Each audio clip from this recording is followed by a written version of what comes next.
Hey everybody, welcome to Extra Spotlight. Today I am with the man, the myth, the legend, the one and only, my dear friend, Travis Garland. And you might know him from singing the amazing songs on Dancing with the Stars. Dancing through life.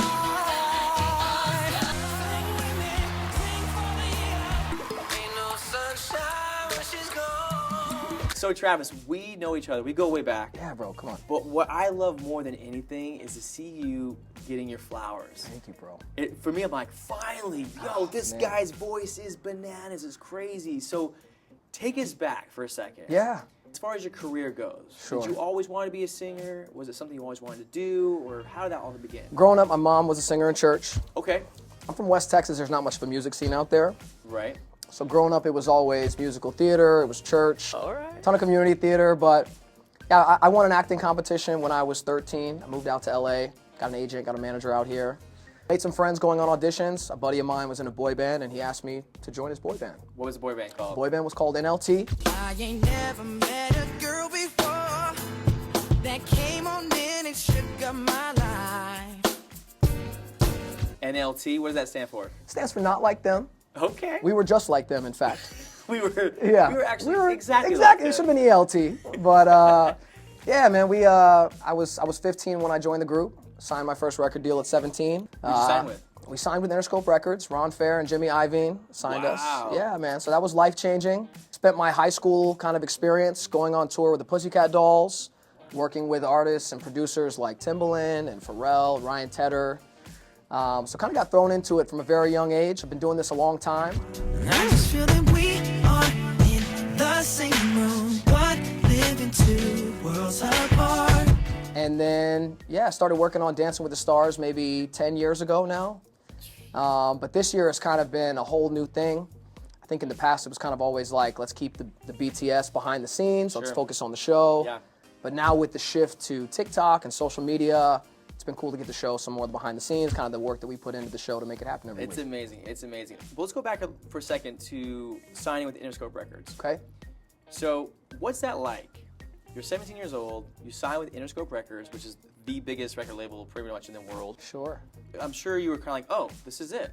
You know, I've always had these dreams of coming out to LA and having success as a singer, as an artist. Yeah. So getting a record deal at 17, you know, getting to go on tour, work with some of these big names, it was, you know, dreams come true in many ways, you know. But now, still, I've been doing this now for a long time. It's like to continue to get to have new experiences and to get to work with exciting new people. It's, you know, it's just, I'm living my dream, man. So then, in your mind, you're thinking like, okay, this is it. But then that particular chapter doesn't pan out exactly the way you sort of hoped it would, right? Yeah, sure. I just want to touch on that a little bit because I think it's important, that part of the journey. Yeah.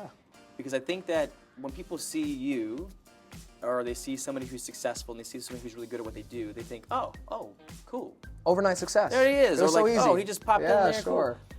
But it's those struggles. It's those Definitely. doubts. It's those moments where you feel like, you know, dang, that was my shot. Sure. Did I lose it? Is it over for me? Totally, Did man. any of those thoughts kind of come through your mind? 100%. I think that's totally normal. You know, what do they say? Like, behind every overnight success is years of hard work, right? Yeah. You know, when I was 17 and signed, I kind of thought it was like going to be all just uphill from here and cruising. It didn't pan out that way. You know, NLT, we had some success and we built a small but loyal fan base, but we never had that in sync moment. We never had that One Direction moment.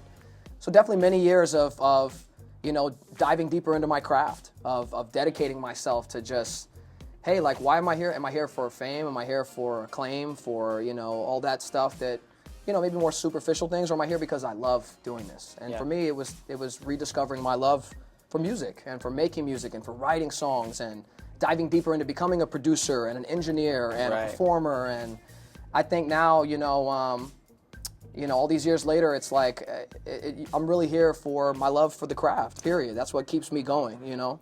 How did Dancing with the Stars come about? Because it's kind of an interesting gig if you think about it. It's the most interesting gig. it's the most. There's interesting. nothing like it on TV. You know, you know, and it's hard to explain to people at home. It's like there's so much that goes into it. Yes. I got on the show through our good friend Mark Ballas. Oh. Mark pulled me in. I think it was in 2015. He wanted me to come in and sing one song for him.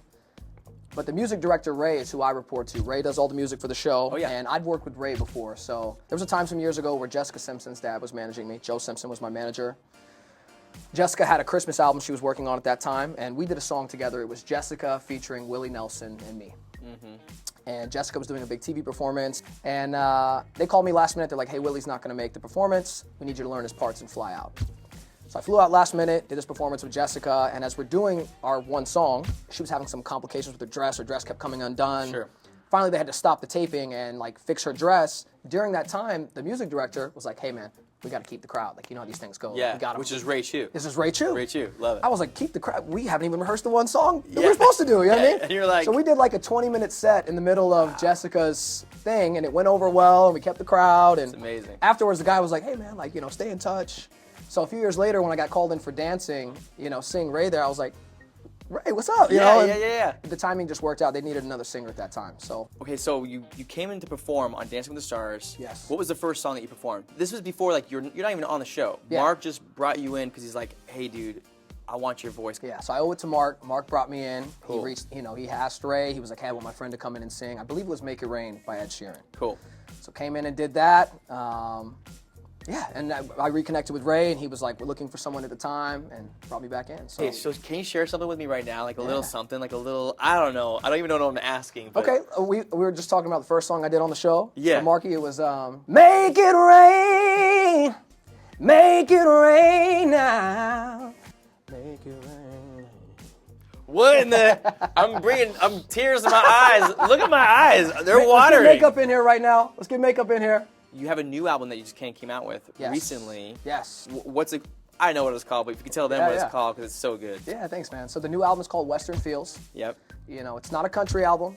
It's a Western R&B album. Yes. And by the way, it's fantastic. It's so good. Bang, bang, you shot me down.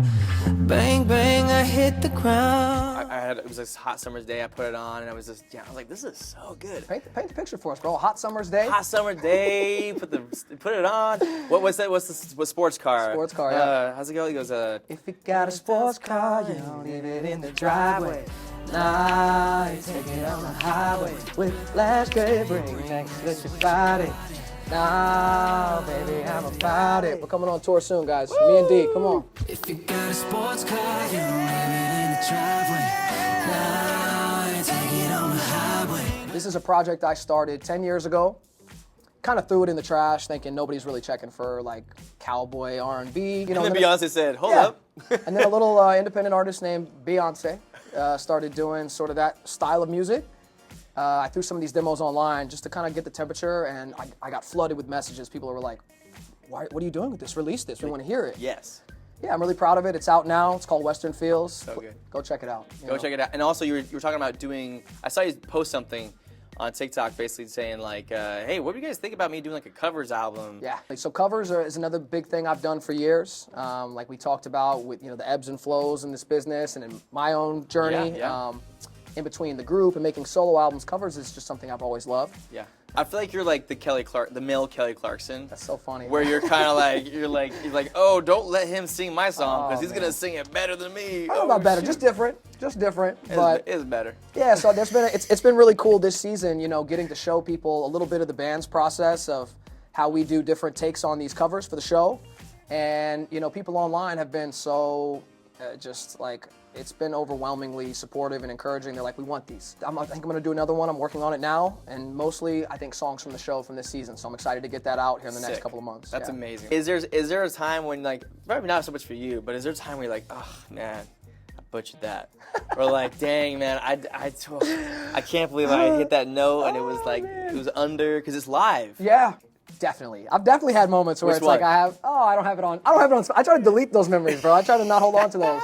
All right, guys. Well, thank you so much for joining us on the Extra Spotlight here with the man, Travis Garland. Go check out his music on Spotify. You will not be disappointed. It's fantastic. Thanks, Steve. Appreciate you, man. Yeah, man.